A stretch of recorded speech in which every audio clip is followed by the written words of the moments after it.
And it's Trekland HQ, and we are live. Hey, the best laid plans.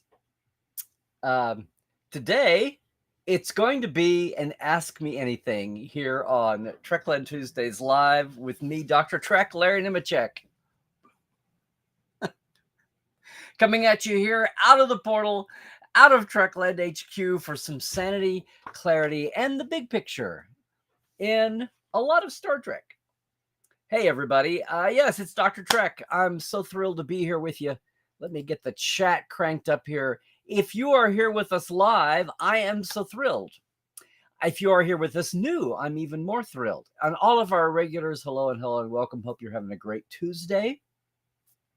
Going to say off the top of the show, as everybody comes in, as everybody gets their hellos said in chat, and as our new audience, hopefully we may have actually had a lot of new folks tuning in today. Make sure you introduce yourselves in the chat for everyone, all right?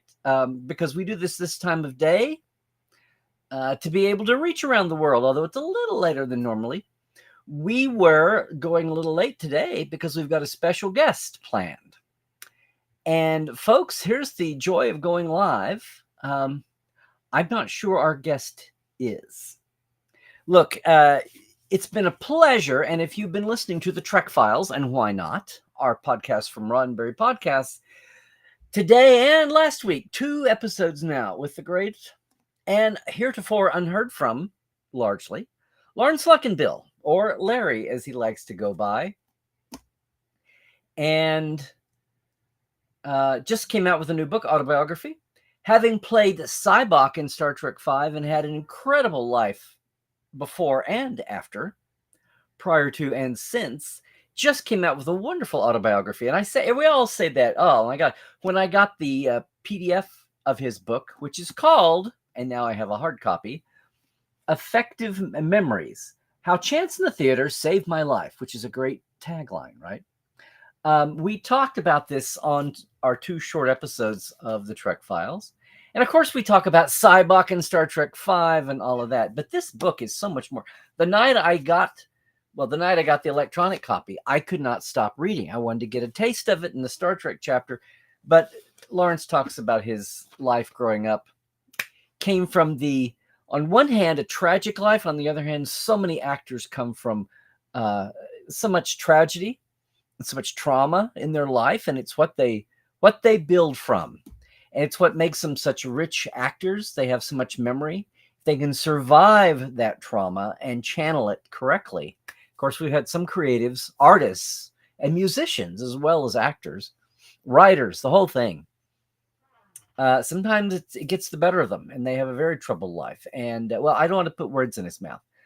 However, gang, a week ago, we were set up to have today as the guest, and today I checked in.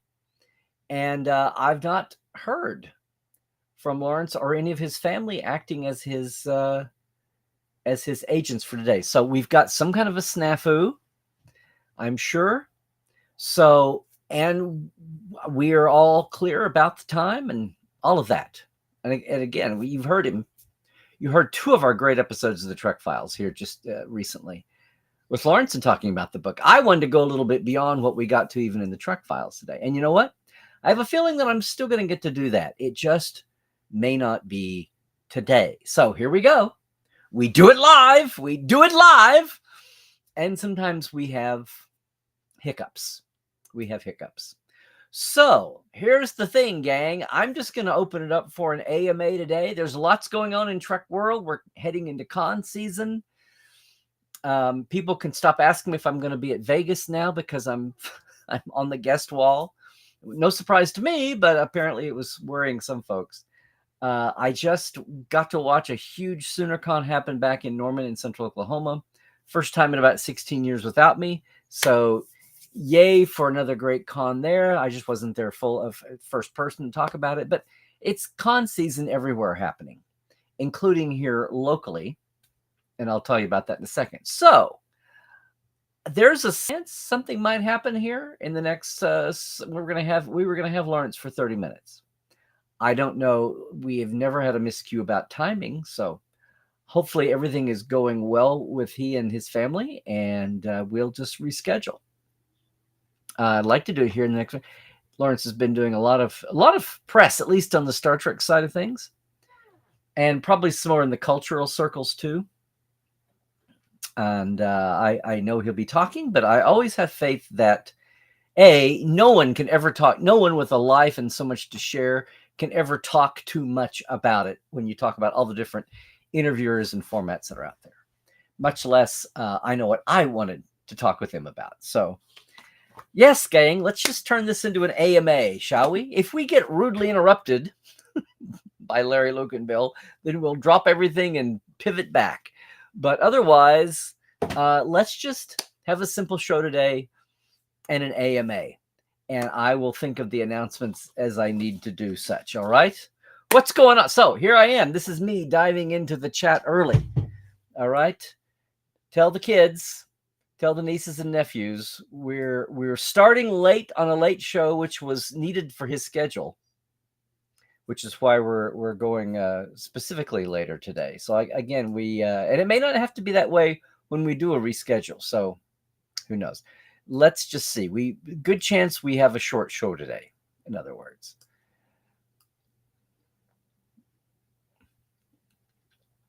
So I'm glad to see everybody. Sherry, yes. And apparently so, Sherry. And there's Plushy right there. He looks like he's had a long night in sick bay, but I'm sure he's fine. Just saying howdies to everybody.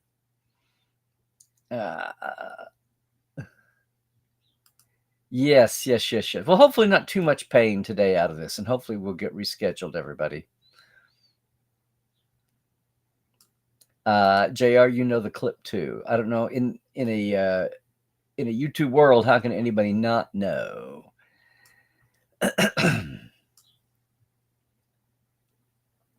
Well, Zahir, it's okay. You're probably not going to miss much. So you picked a good day to have to go soon, even as we got a late start. And again, we won't have to, we likely, from what I understand, won't. This was a one-time thing today to accommodate. So, yes, Donnie, I've heard some people say holding their breath for certain folks in other franchises as that third, the elusive, mythical third person going in threes being claimed, Willie Mays and Donald Sutherland. Oh, Sherry, an AMA, the American Medical Association, don't you? Oh, no, wait. In the online era, an AMA isn't Ask Me Anything. So I just pivoted to just being just a general Q&A. Of course, we're super chat. Anybody wants to cross my palm, my online palm with silver, can do a super chat too. But what would an actor need with a starship? Yeah, JR. Yes. And there you go. Everybody chiming in to let you know. Thank you, Tobias.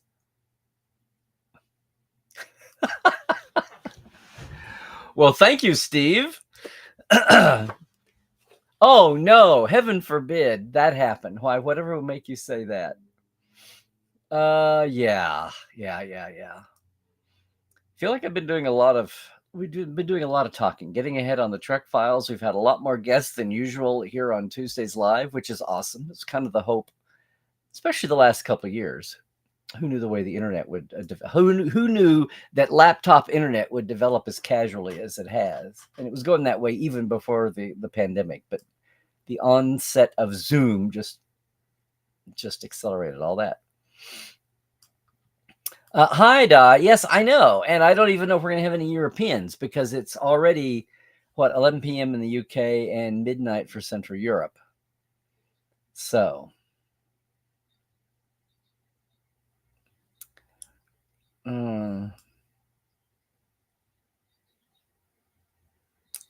Hey, William.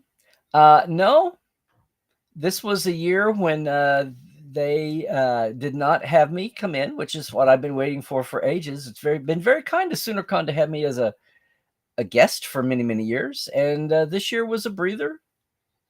We will see. I have an open invitation, but this is the West Coast. It does take a little bit of oomph to get to the middle of the country. So, Timothy, is this your opening salvo in an AMA, as in want to know my reaction? Of course, I hate it. I know it's the Netflix way of doing things, and I feel like once again, Star Trek's own needs and best examples, best case scenarios have run afoul of somebody else's standard operating procedure, because I feel like Netflix, as well as Star Trek, would have been rewarded for having it be one episode a drop, even if it took 20 weeks. So what is that, 5 months? That may be like an insanely impossibly long time for Netflix. That may totally, dropping an episode at a time, may totally run afoul. I mean, Netflix might just freeze up, throw a gear, throw a rod.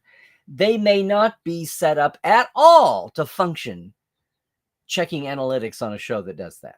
This may be the only way they can make decisions about should we stay or should we go.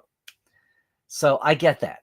It just is a waste for the audience, I think. Much less all the pundit class that wants to talk, and the promotional class that wants to talk about it. Yes.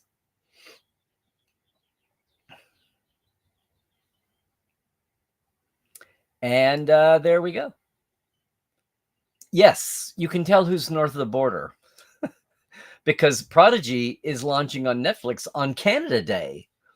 And Canada Day is July 4th. We don't have USA Day. USA Day is like the day the USA Network was founded and began cable casting. No, I don't think so.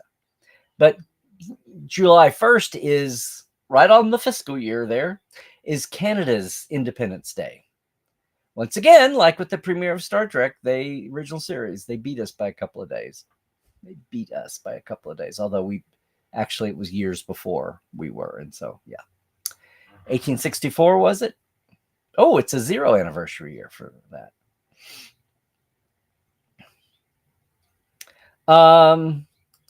Hi, yes, everyone's over here on YouTube. So like and subscribe while you're here. This I saw was exciting to see. And Aaron Walke's been out doing a lot of promo for the show and spilling beans like this. So will be interesting to see. It will be interesting to see if explaining the multiverse gets in at all into revising the timeline with the temporal incursions, the timeline that we have been curating for 30, 40 years that now has to be uprooted. Partly because of producers, but partly because of time going by. The novelty of explaining where the eugenics wars during the 90s is apparently wearing off a little bit. Our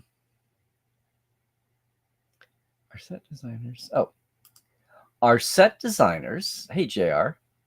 Our set designers who work on sci-fi sets considered futurist industrial designers.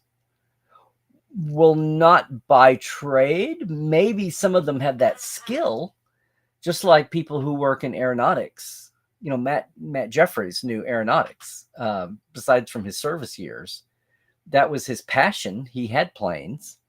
He had the last plane that he had for many decades. There's great pictures of it. Doug Drexler used to write about that in his love letter to his plane.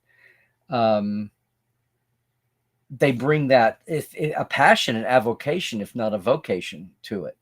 I don't know that it's, you could get training. There's professional certifications that you have to get in different kinds of design work, draftsmen and all that kind of thing. Draftspeople, drafters. I'm so glad we live in an age when you can say drafters and people go to blueprinting and CAD and they don't go to the folks who reach in and pull out the ping pong balls with the numbers of 18-year-olds' birth dates for the draft.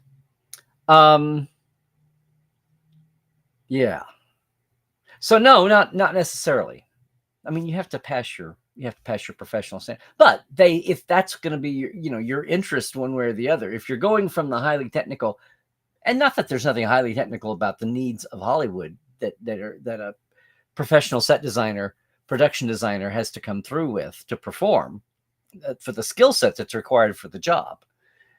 That they can overlap, sure, but nothing is an automatic either way, right? Oh,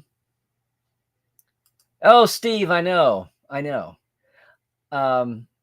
I remember this. I never watched it, but I did want to see. It was a time of The Prisoner in the BBC, and it was looking for that next level kind of post James Bondy. Right.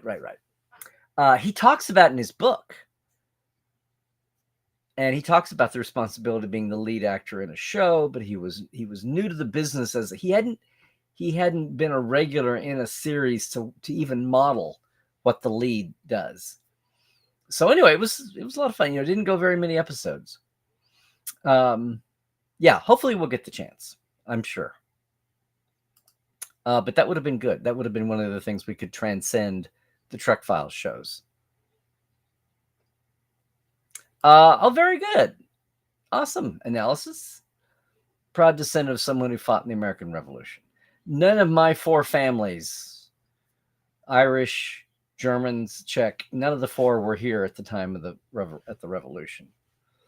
Ostensibly, I say that. If by the time we do wives, where you're not following just the majority take is that I was probably post Civil War, but that could be wrong too.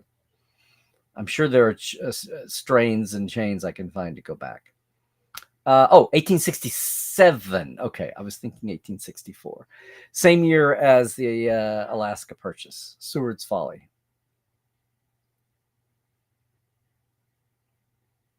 Oh, thank you. Jumping between Facebook and YouTube. Well, we'll see what's going on here. Oh, until 1980, Canada. I remember it being called Dominion Day. I haven't thought of that in, a while there. But I remember seeing it being called Dominion Day. All right. Dominion may have sounded a little superiorist, maybe. I don't know, for the wrong reasons. Oh, Ma, I'll tell you about Portal 47. Well, Portal 47 is everybody who's a Star Trek fan and is ready for something deeper, I would just say. I'm not going to do a commercial here, but I'll do a mini commercial. So I have a couple of great taglines that I think get the idea over across. I say Portal 47 is a great backstage insider's guide to everything, all your favorite starships and sound stages as well. Beyond the actors, all the folks you rarely get to hear from. In fact, I like to say that Portal 47 is for all the folks who have no idea how much Star Trek they still have no idea about. And it's all that sometimes you do hear from them or you read them, even on a podcast, but so much over the years, over the decades, all the creatives from the writers and producers on down. Actors, God bless them, they're the face of the show. We wouldn't have a show without them, obviously, but they're always going to get attention. They're always going to get anybody who calls themselves an audience member, much less a fan of a show, who enjoys it. They're always going to be drawn to the actors first. That's the face of the show. Until you realize that that's the pretty sweet icing, and what's holding up the icing is all the cake, and who's built and who's mixed and who's baked that cake, and then who put the icing on the cake. Yeah. Tired old metaphor, but there we go. There you go. Oh, hi, Anne-Marie. Hi. Yeah. We did not like seeing those numbers came up, but they did. At least half a year's worth. Analysis. Analysis, I've missed your questions. Is there any conflicts currently among old Star Trek legacy Star Trek actors with new Star Trek actors? I don't think so. I really don't think so. And you know what? I mean, if there's gossip out there rampaging, for one thing, I try not to see it, but I think everybody has, I'm going to say this, I think most folks have matured enough. And when I say matured, I don't mean they went from 18 to 40.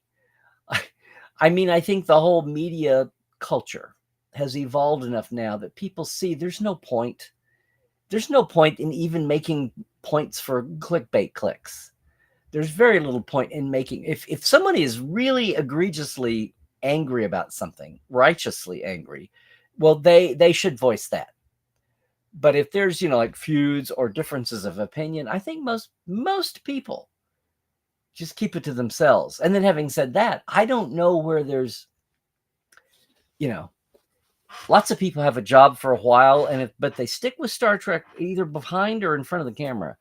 I think there's something that's parallel about Star Trek with them and their approach on life. And even when there's disappointments and disagreements, creatively, hopefully, that people get it and they move on and they see the greater good. Yeah. Just had an extended conversation with another one with David Gerald for some future Trek files. In fact, one very contentious era, and we had this conversation. Yeah. You can't, it's hard to live in conflict and boiling stew. It's hard to live in that for a long time. Apparently Harlan Ellison thrived on it, but not most of the time. So, somebody may pop off here with this.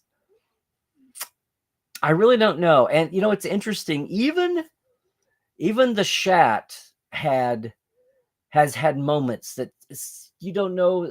I think over time, being as active, performing as well as in the social sphere as he has been, and even culturally going up on the rocket and all, the Blue Angel. But he actually finally, and I don't think it was pretentious. I think it was just a sincere misstep that took him by surprise. Someone had the chance to ask him about his comment supposedly denigrating current Star Trek.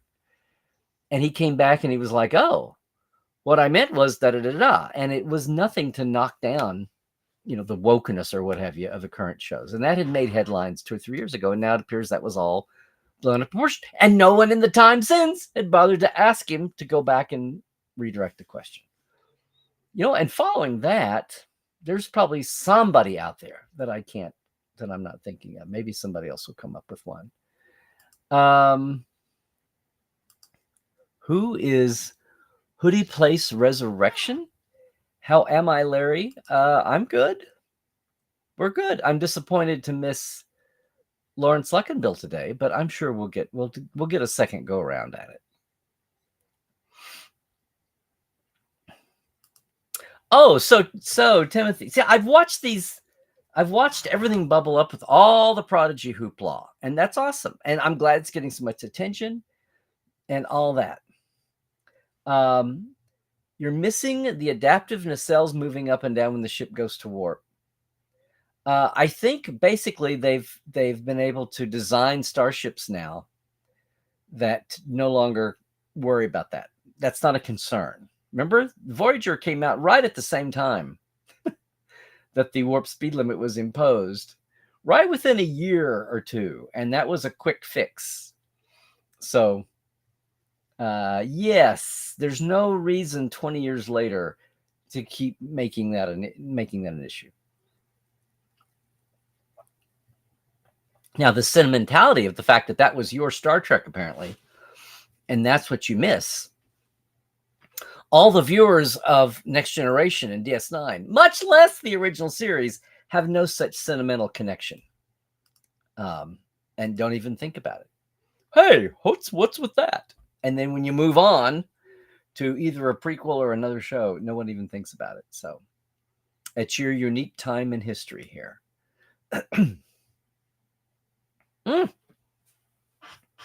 Another question, since before your sunburn hot in space analysis. How many people feel like they compromise the morals that the Star Trek franchise represents in a similar manner of the first duty, the Picard speech? Okay, that's a little vague for me. They compromise the morals that the Star Trek franchise represents in a similar manner of the first duty, Picard speech. Every Starfleet officer's first duty is to the truth. How do you mean? I'm not sure exactly what you're talking about. If you think there's been some wildly incorrect or dishonest iteration of Star Trek, or do you mean the fact that they show characters and situations without truth to them, and that's the story point, and then someone has to come along and fix it? I'm sorry, Analysis. I'm not with you here. Oh, Ollie, that's you. Okay, Hoodie Place Resurrection. I'd forgotten that was you because Ollie has nothing to do with Hoodie Place Resurrection. So I hope you would humanly see my confusion. There we go. The first duty is true. Right. My chair was squeaking. Okay, well, chairs do that. And now, of course, it's not.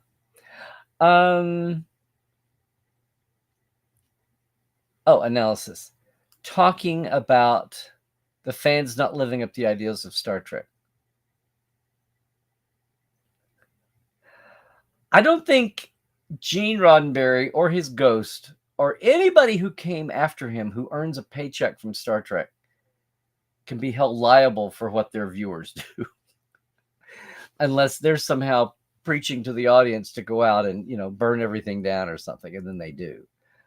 Since they're saying go out and be peaceful, go out and, respect diversity, infinitely combined, I don't know what you mean. The fans, I can't control the fans, and I think one fans, there's a realm here, a spectrum based on just difference of opinion, freedom of speech, and all that. You sound like you're talking about something specific, and I don't know what that is. The fans not living up to the ideal. That's kind of broad brushed, so I don't know exactly. What are you saying? Would Gene have liked Star Trek Discovery? I think there might be some stylistic points. I think he would have been blown away by the fact that it started off with 2 women of color. I mean, that was a thing. I think so. The guy who wanted to put the woman second in command or in command, and not just because it was his mistress. I mean, conceptually wanted to do that. It's a paradox for people today to think of the same guy that wanted the mini skirts, right, and ripped up Terry Garr's mini skirt to be even shorter for Roberta Lincoln on Assignment Earth, and pissed off Bill Tice because he was ripping and not using a hammer. That would be the same guy who, casting. Things are not always simple and complicated. And the minute we get old enough to see history with enough distance that we get all the different tones of the gray and we can ask the question, we shouldn't fault history or the time that passed to let us have some new fresh eyes on a situation, because it's always going to happen. It's always happened. Time always yields this hindsight to go. People act like right now is the first time we've ever had dilemmas to look back at, as in, say, oh, the founding fathers, half of them owned slaves, so they're all bad people. Well, they were living in their time, and there's no black and white, cut and dried, everybody in a box. And people evolve over time, and nothing is as simple and cut and dried as it was. So, yeah. 20, 30 years from now, everything that everybody writes now so righteously is going to be picked apart by somebody 30 years from now. So the folks who look at the 60s and say, oh, how progressive could it have been with those miniskirts? Miniskirts were extremely radical because it was women rebel. Same thing as bra burning. It was women saying, hey, old guy, you can't tell me what fashion is. If I want to wear it that high, I can, by God. And for about 5 minutes, miniskirts were an insanely radical thing that conservatives all opposed. Hanging around a few years is what led them to everything to flip and lead to them being sexist. So when you look at the original series, and remember that it was Majel and Grace Lee who asked for the skirts that short, and not to wear pants the way they had done in the pilots, then anyway, context. Context is not just for kings. Most ironic episode title ever. Context is for the paupers, the commoners. I know, comedy. I know. I would have loved for you to be seeing Lawrence here right now. So if you heard trying to avoid the Prodigy talk, yeah. Gotcha. It's all good.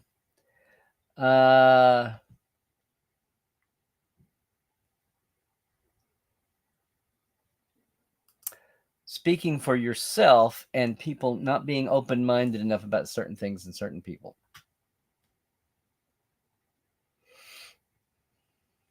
Oh, Hoodie Place R is your podcast.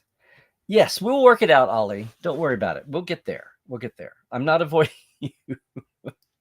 Hoodie Place Resurrection. Interesting title.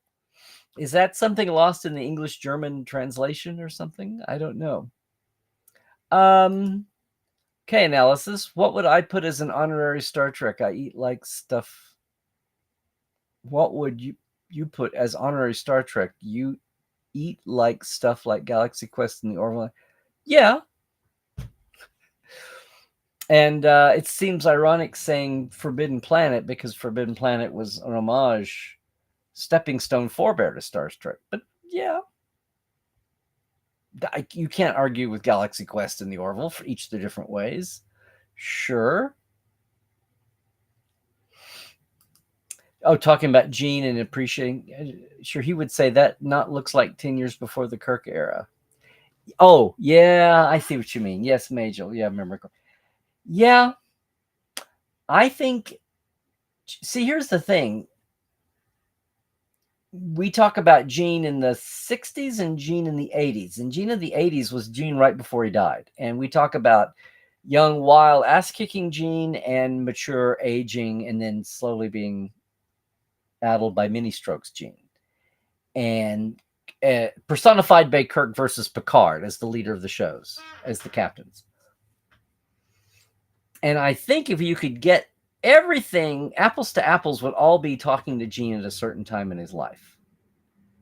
Apples and Oranges is talking and quoting Gene in the 60s. And Gene, now the core value is there. But a lot of the externals and extraneals don't come into the picture until Gene's older or Gene looking back at being younger. So, yeah. Oh, Steve, you're hanging around. What are you saying here? Yeah, Patrick's replied about there being bald men in the future. They just won't care.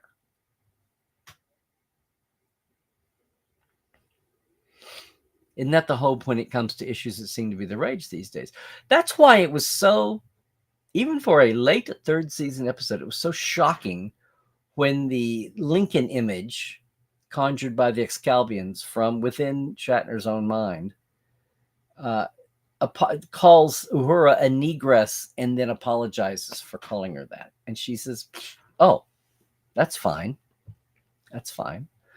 It's hardly the same emotional scale, but it's about like the term Okies is now. For generations, that was such a hot topic. Slur or shame term. And either for the people that migrated to California, say, from Oklahoma and the Dust Bowl areas, foreclosed on the Depression, or those that stayed behind and tried to make a go of things, proudly and stubbornly. And as Will Rogers said, you know, the Okies that migrated to California raised the IQ of both places. But it's that term, and it took in 60s and 70s, it was shockingly, as we say today, embraced to try to turn the phrase. And they did. And now it's a term of endearment. But for that original generation or two, it was just a step too far. Same way people are with Trekkies. And the whole Trekkies, Trekkers, blah, blah, blah. And you have people just coming to the fray that have a totally fresh, new, unbaggaged perspective, right? Anyway, you can be that way about any term long enough, any concept that's connected. If things are bypassed and left behind, then hopefully eventually you let 500 years go by and it becomes a fun fact to know. Did you know that originally this was tied into a term of shame or prejudice? Yeah.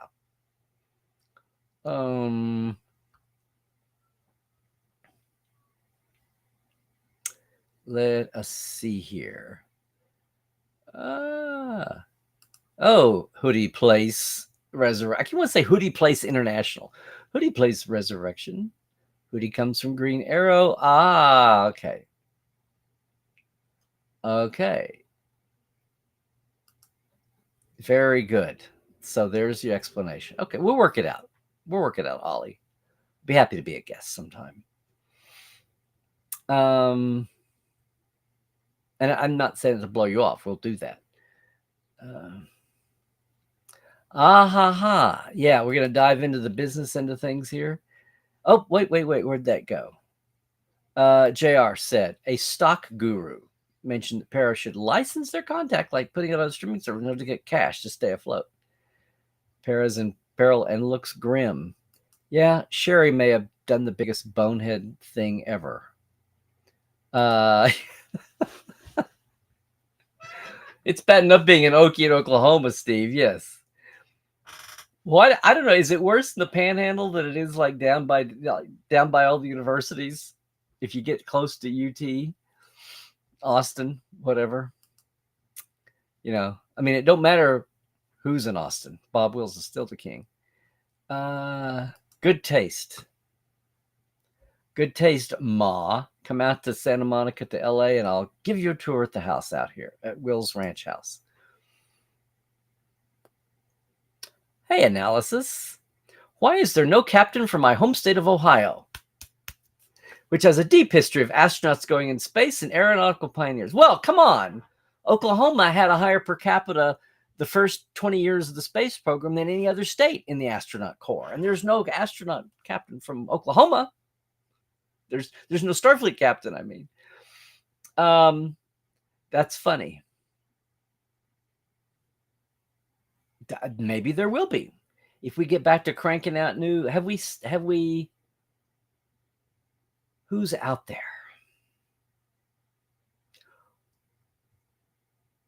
We haven't there's new characters coming in Starfleet Academy. We can see.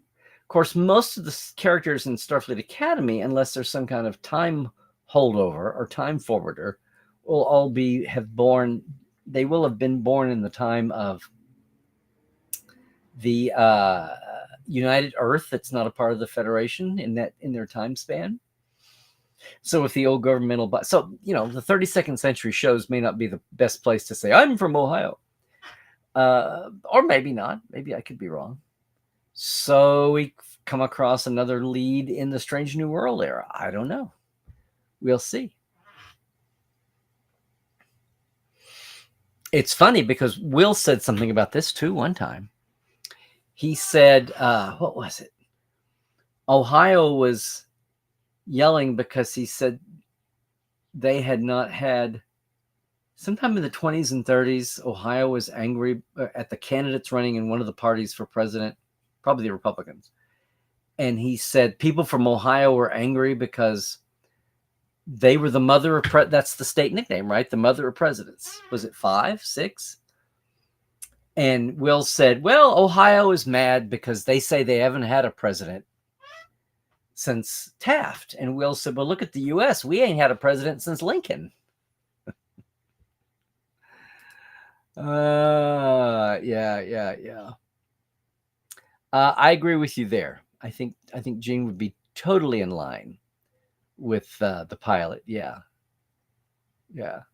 it is an Okie living in right. But there was Broken Bow. Very true. I didn't have first contact with Klingons in Oklahoma on my bingo card for 2001. Not at all. Oh, Captain. Well, from your lips to the great bird's ears, Ma. William Mann. Hello, sir. Are you new with us here? I think maybe. Thanks for everything you do. I always wish you would crack at putting together as much as our Miss Enterprise Companion TNG Companion. Well, thank you, sir. Thank you. There's talk about, there needs to even be talk at all about an Enterprise Companion. I'd be ready to go with one. There was a plan for one originally at the time, and then it fell apart because Pocket got cold feet when everything went online and no one was reading anymore books. So there you go. Oh, Anne Marie, if only it was the Nesemek shuttle, the Ninebek. But yeah, it was hardly enough. It was a killer, but not in the right way. Good point, Tim. Yes. Oh, true. Absolutely. You know, I preach this. Just being aware of it feels like a major effort, but you have to be more than just aware. These days, though, just being aware is the first battle. Even to get to the point where you can discuss and analyze and debate it, we've got whole chunks of history that no one is even aware of. So what do you get the most stirred up and angry about? This is what is cool. Yeah, he who forgets the past is doomed to repeat it. This is what is cool about Star Trek. Yes, and where is Legacy? Legacy's probably number 3 on the launch pad. Legacy's probably 3 years away. Legacy is waiting on Strange New Worlds to wrap. If they're still allowing, and if Section 31 goes into a backdoor series without Michelle Yeoh, that's what would be.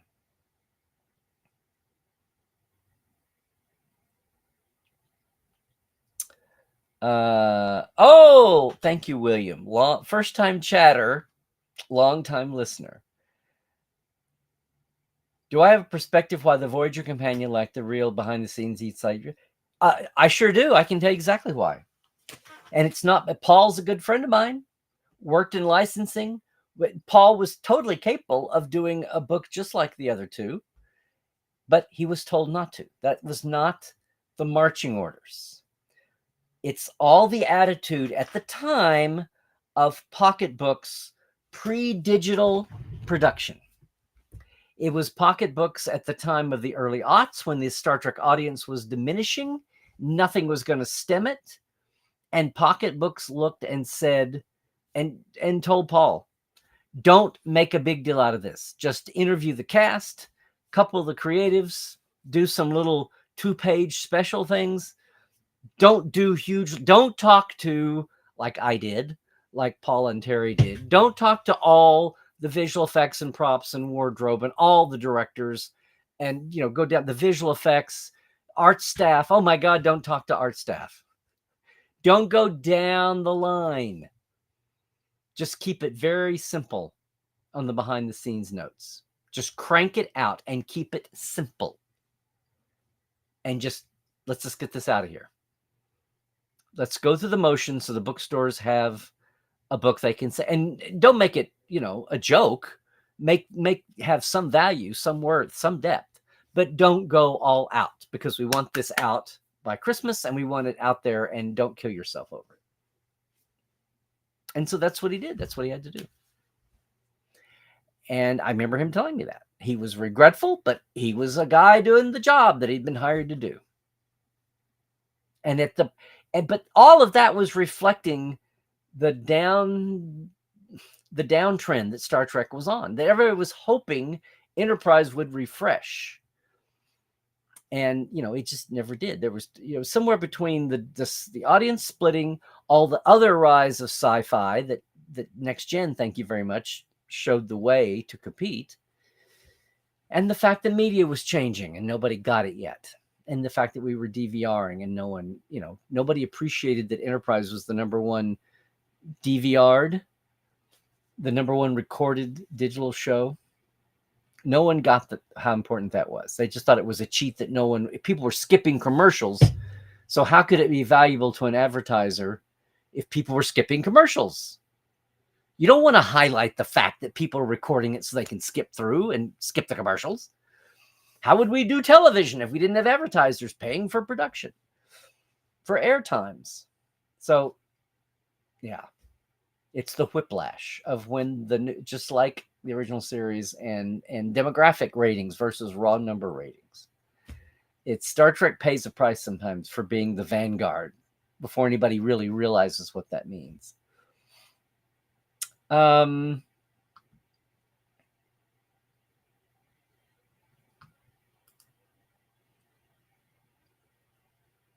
Which Voyager Enterprise had to say, of course. The center seat was almost the 10-part History Channel special that I got to talk a lot for. Was almost revolutionary because there's aspects of the later series, Voyager Enterprise, that no one's even touched on TV, much less on the page. And the sad thing is I have tons of interviews sitting in the can waiting to be liberated for Voyager, much less for Enterprise. And probably still some folks who worked on the first year of Enterprise in the revolving door variety. Not as bad as Next Gen, but still some folks who aren't thrilled to talk about the experience the first year. What's my memory of the first captain? I just knew about it when Janet came home and told me they had her, and then came home and said that she was gone. She wasn't a diva at all. She was a delicate flower. But most of all, she was a mature motion picture. She was an action girl. She was an action Barbie, much less action Saru. And looking at her filming now, she had a completely different take on the character. I don't think she would have fitted. She didn't fit into the Star Trek vibe. And if you think of the great variety, if you think of the Jellicos, and you think of all the captains, good, bad, all the Badmirals, you think of all the different flavors, there was no one that played a captain or a command authority figure like Genevieve did in her 2 days of filming Janeway. Because it just doesn't, if you're going to be in Starfleet on a frontline starship, whether you're in war or just exploring and taking risks or patrolling or running supply, even like pulling Cerritos second contact duty or something, the wafy, ethereal quality she was bringing was not going to be long for the world. So, yeah, but diva I think of as being egotistical and overblown, and I don't think that was there. Now what? What is the most shocking person? Boy, now it's like I always count on you for questions. It's been a while. What is the most shocking person anyone found out to be a Star Trek fan? The most unlucky person you've ever heard of being a Star? Oh, you mean like criminally, or maybe on the conservative side of the spectrum? I don't know. There's people that blur together. It's interesting at times. I don't know that I could pull out. So I'll if I think about it, but I it's almost like it's so depressing. I don't want to go there. Right. And now we literally have a pocket book. Exactly. As much of a revolution as the original pocket book was, to not having a huge, thick, leather-bound book in your back pocket or carrying it around. Fortunately, Memory Alpha makes everything Cinefantastique and Communicator and Starlog and all the books and all the, yeah. As long as it's adequately attributed. Yes, Genevieve Bugeaud. Hey, Narda, good to see you. Obviously, you see that things didn't go off the way things are good here. Thank you.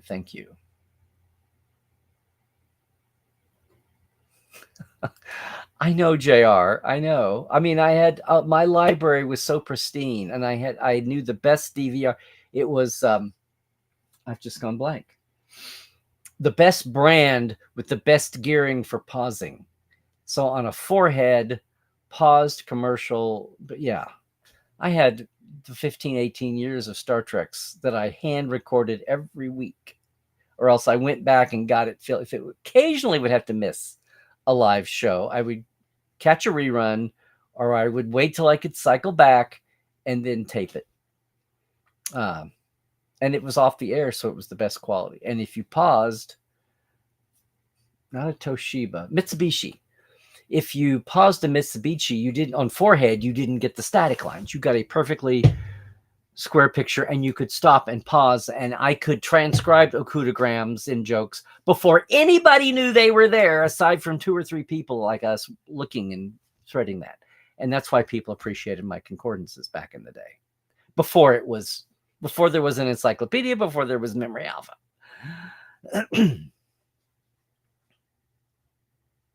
No, I don't have anything from the. I think I asked at the time, and recently I tried to say something to them, and we never.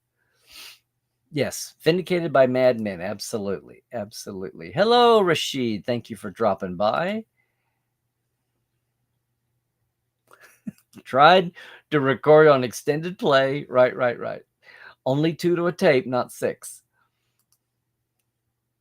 Thank you for coming. Boy, you're up late then, Rashid. Thank you. This is much later than usual. I think we're going to be wrapping up the chat pretty soon.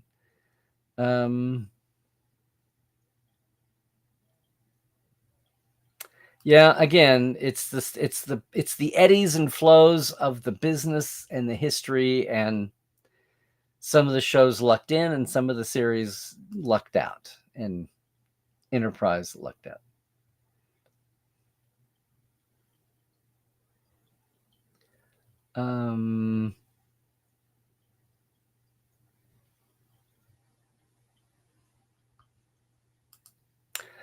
Interesting take, Melanie. Patterns of Force wanted to rewrite history. Gil wanted to unite the planet. It worked at first to adopt National Socialism until Melicon betrayed them all for power, right, and ginned up the racism. Gil wanted to use the efficiency, but see, even since then, the efficiency of the Nazis somehow separate the evil and look at the good parts. The good parts are basically the German character for efficiency and great engineers.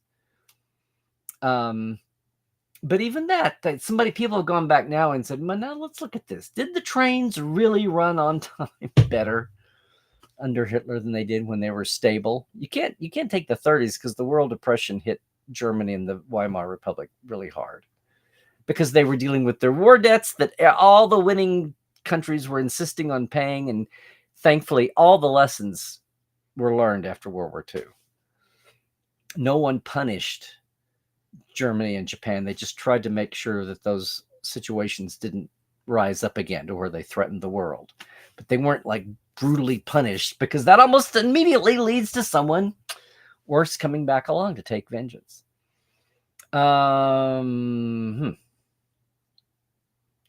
Okay. Oh, yes. Obama was a huge Star Trek fan. Yes. And people always think of the pose with Nichelle, but I have a film clip that I watched live, and I shot this. Oh my God. Who was the Apple in the commercials? And he does his judge shtick. He's deadpan. I've just gone blank on his name. He did the White House correspondent stand up, and at the end of it, he didn't do anything at all. He did his, comedian's bit where he poked fun at Obama and the government and the media and all of that. He did his 15-20 minutes, and at the very end, he didn't set it up, didn't do it. He turned around to Obama and did a Vulcan V, and Obama flashed him. And I think about 90% of the world didn't catch it. But I was like, whoa, what was that? He hadn't even set it up, and they just did it. It was like, I'm not going to make a big deal of this because I don't want it to take over the coverage of the night, but I'm going to do this. And they almost lost it in the camera angle. But yeah. Oh, thank you. But there's far more encyclopedic volumes out there than moi. Reading that Colin Powell and Reagan. Colin Powell did it because he wanted to. Reagan, I think, enjoyed the Hollywoodness of it because he sure didn't agree with the politics of Patrick or Gene or whatever else. I should go back and ask a few folks who are around to see what the deal was with that.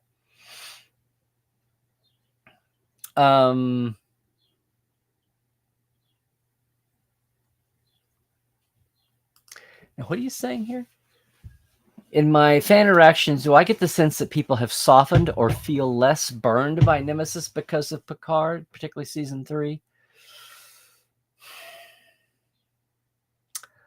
I'm thinking that right now, the folks who are really burned by Nemesis aren't aren't around in the conversation pool much. The people who were the most burned by it. I think the biggest thing with Nemesis was that it was just kind of the great unwashed. I think the internal problems that Stuart Baird was so not a bad director as a first timer, but I think he was so insecure, and the friction he managed to have when he blew up at everybody on a day, like, stand by, whoever you are, large or small, Patrick Stewart or second assistant craft service at the snack table, whoever you are, he's gonna blow up at you over something in the 3-4 months we're all working together. And you feel like Nemesis as a bad ending to the next gen saga has been softened a little bit. Maybe. I think just time going by. It's like everything else. People love to lock in on the motion picture being what it is. And finally, it's not just rhetoric. It's not just ad noise. It's not just salesmen trying to sell you a tape. Most of what was wrong with the motion picture has been fixed now. Or what was left out of the motion picture, what there was no time for to finish.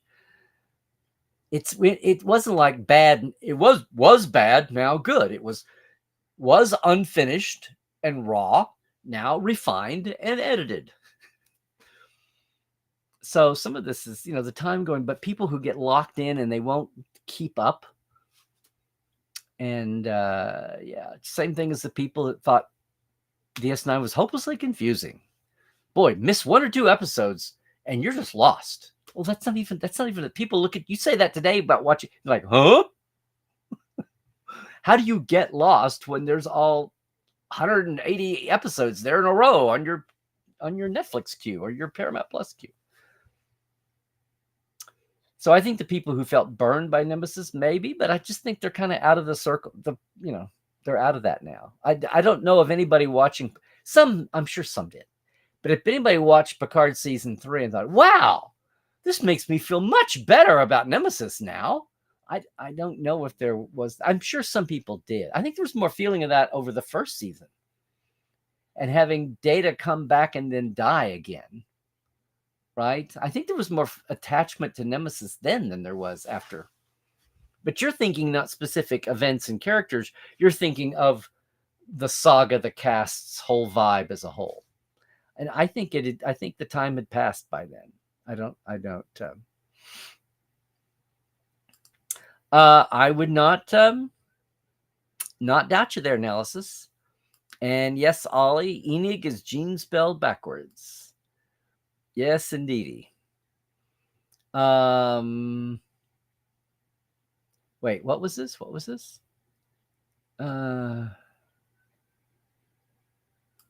Yeah, Colin Powell was a pretty centrist. He was not despite the famous thing, he feels horrific about the famous UN Security Council speech about being used to set up the fake Iraq war. What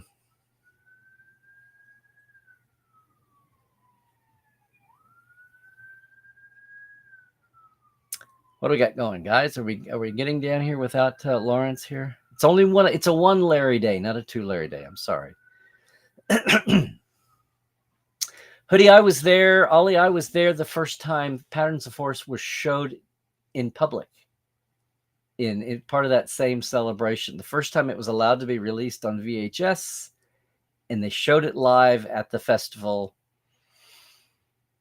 And we were guests to con with Jimmy Doohan and the 2 German voices of Data and Michael Pan, and who's Data's voice all 7 years, and Geordie's voice all 7 years. Hey, JR 2024.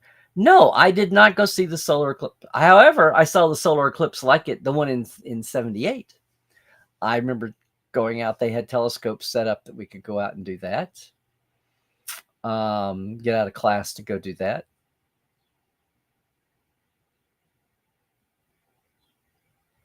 Okay, boy, we could be at this all day, Do you have a checklist here, Ollie, that you're just going down?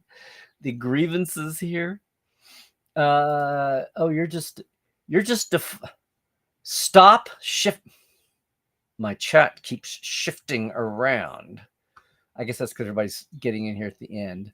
I'm just trying to say there. Thank you, JR, for going swimming upstream here. Yeah, I think we started late. You guys in Europe are up really, really late. That'd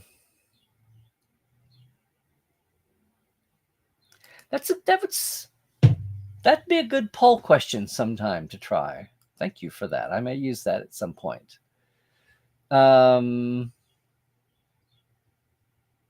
Yeah, Germany was a cultural vacuum. I totally get it. The culture was as bombed out as the buildings, right? Just shells. Kraftwerk came out with Autobahn in 74 and made it cool to be German. And they finally started to find their way back. Yeah. Well, great. Well, William, stay tuned. Like the channel, would you please? Hang around, look at everything else at Trekland, and we'll get Lawrence in. Meanwhile, there's plenty else to enjoy. Have you tried the Trek Files?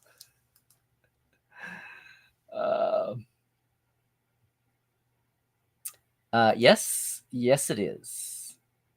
Passing away and then being back again. But then he came back at the end. Anne-Marie, you love everything. Charles is his name. Yes, indeed. Charles Rettlinghouse.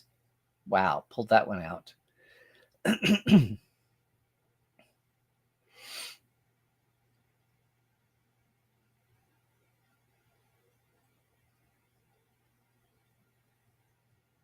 Slim Dusty, that must be an Australian star then, true? Okay. Thank you, JR. We're just going to wind up with an yes. Okay, gang. Well, again, I'm sorry. We've had a hiccup here, something. We had this all set up to go, so we will find out what's going on. Let me look very quickly just to see. Hang on.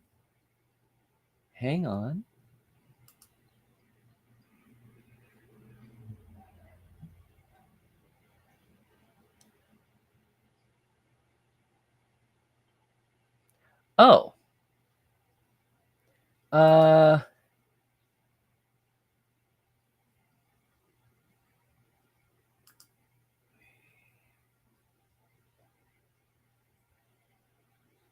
Oh, we had an email. Let's just try this again next week. I'm going to... Well, they are aware. They were in some other situation. But we will figure this out, and I promise you we'll get back with Lauren, okay? But for right now, everybody, let's it was good to have a little AMA today, a little unplanned, I'm gonna say. But I am gonna say also here as we duck out that I want to thank all of our TTLers and our Patreon folk. There we go. Boom. Yeah. Diana Hopkins, Jesse Crusher, Convo Podcast, Lawrence Todd, Halbert Gunjansson, Justin Porteous, Galinda Bruton, Josh Patton, Pranakasha Productions, Chris Jiggins, Keith Rombach, Comedy Forecast, Andrew Jasimski, and then our live wires, Robert McLean, Byron Bailey, J.R. Poole, Alan Hoensi, Dave Gregory, Greg Wickstrom, and Casey Shafsky. Thank you so much, everybody. If you wanted to get aboard our Patreon, it's just a simple $5 and $10 a month. There it is, patreon.com/TreklandLive. We'd love to have you in aboard and helping us fund everything. I mentioned the Trek Files. Hey, we have a new home. You can get podcast.rumble.com. You can go to the Facebook page, but everything right now, the document and the audio player and the links to the guests and the topics are on Memory Alpha now at thetrekfiles.com. I need a new sign. You can check that out. Did you heard that? Yeah. All the socials are here. I'm still on Twitter, X at Larry Nemechek. Love to have you there. YouTube. Started to say Trekland. YouTube Trekland is the place to be if you're not watching there today already, because YouTube living is the life for me. Please like and subscribe and share and ring the bell and do all the things so that you'll be ready when we're ready to go. And we do have Larry with us. Trekland is on Facebook also and Instagram. Would love for you to get there. And yes, I talked about portal47.net. Check it out if you'd like to be with us all year long. A mini-con all year long, it's like. So everybody, listen, thank you for being here today. Thank you for being here every week. Thank you for all the folks who came in. We will do take 2 on this and get back to it down the line. Okay. Till then, I'm going to be at Paris Fandom Con. If you're dropping through SoCal, you're at Greater Paris, California, a free community Comic-Con, but still a lot of folks. They have a guest who works in animatronics. It's going to have a great show, a local native who worked for Disney Imagineering. A lot of fun stuff, a lot of cool stuff, free admission, free parking, a lot of prizes, a lot of giveaways here at the Paris Fandom Comic-Con in downtown Paris at the huge assembly activity building at Paris High School. A lot of free parking. 10 to 5, both days this weekend, the 29th and 30th, right? 25th, 6th, 7th, 8th, 9th. Yeah, 29th and 30th. I'll be there. And then we'll see you down the road at San Diego and Vegas and all the places. So everybody, thanks again so much. Thanks for giving the AMA a go. And, just take care of yourselves. Would you please stay healthy? Do all the things. Stay woke. Check your sources. It's going to get wild. And trek well, everybody.